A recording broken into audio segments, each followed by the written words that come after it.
what would you say to somebody who's in a small business who doesn't really know much about who it is that they're talking to? That's so one of the things that I love to help people solve is I hear this all the time when I speak to one of my biggest questions or first questions is, who's your best customer? And more than half the time I'll get a rambling response of, it could be this, it could be that, it could be this.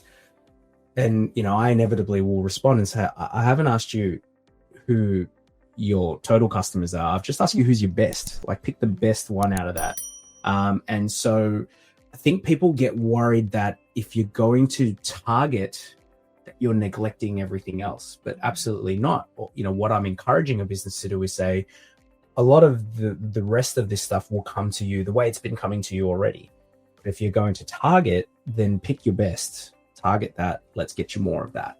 Yeah. So I would say, spend some time understanding who your best customer is. And that's on so many different facets. It's on, I guess, you know, profitability, ability for you to deliver the service, but also the amount of joy you get out of dealing with a customer like that. You know, you don't want a highly profitable customer who's a big pain in the butt. Yeah. And the other way around as well. And so I'm quite interested in being strategic about a specific industry or a specific I guess specializing in a certain thing, which I think you just touched on as well. Because I do think as a small business and as you're growing and as you're moving into a bigger space, you do want to keep everybody happy. Like that's the main. And if people come and say, "Can you do?" You want to do everything for everybody. But what's your take on that? You can't be everything to everybody. You need to be.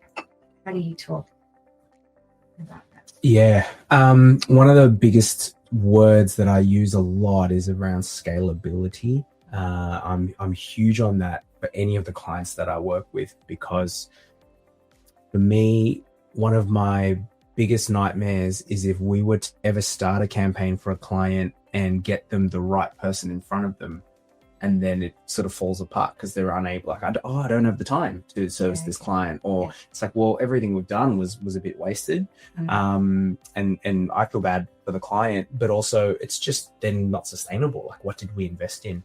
So I say all of that to say, scalability is important, because that is what will determine how much you need to specialize. I think, if you can specialize in something, then it helps you repeat and scale.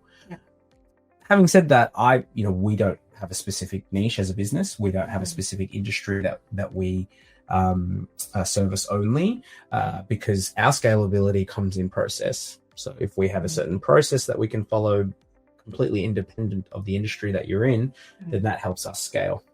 But back to something I said earlier, that doesn't mean that when I'm, running my outreach or campaigns, I still target. Like, I'll still find an industry. But I guess on top of that, it's not just an industry, because I get this a lot with people when people will say to me, "Oh yeah, I've done one of those customer persona things before."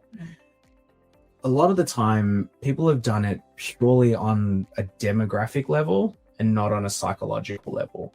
So they'll show me this document. "Oh, I did this with somebody, and it tells me that I want to target real estate agents who are 45 to 55-year-old males, and they live in Sydney." I'm like, all of that information is important, because it'll be a part of how you digitally connect or target that specific person. But what's more important when you're creating your messaging and your offering is what's the psychology behind this person? Like, what's keeping them up at night that you're offering to solve?